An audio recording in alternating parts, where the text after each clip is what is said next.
As you can see, people, plants, and animals need fresh water to survive. Unfortunately, there are many problems threatening Earth's freshwater supply today. Unsurprisingly, these problems are caused by humans.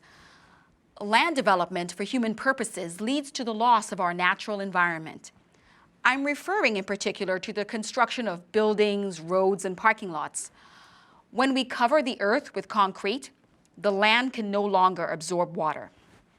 In other words, concrete prevents water and nutrients from entering the ground. Land development projects, therefore, affect Earth's freshwater supply in a negative way. Pollution also affects our water supply. Pollution comes from many sources. Factories, human waste, and fertilizers are just a few examples. Air pollution mixes with the rain, which falls to Earth and then enters the water supply. The trash that people drop on the street may end up in a stream or river. Farmers use fertilizers to help their crops grow, but then these chemicals seep into the ground and into the water. Some water supplies on Earth can no longer be used because they have become so polluted.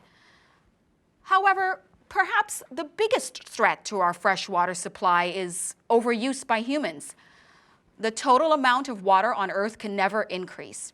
In contrast, the number of people on Earth is increasing all the time. Every year, there are millions of new people on Earth, which means millions more people using and drinking water. An increase in population means a need for more food, which means more farming and more water for crops. People use more water every year, and this is causing problems all over the world.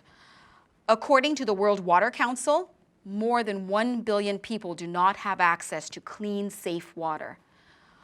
Water is our most important natural resource.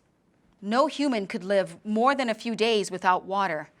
Therefore, we must protect our water supply. People must learn not to waste water. All countries around the world need to cooperate in order to stop pollution and use water more carefully. Only by making changes now can we protect Earth's fresh, clean water for the future.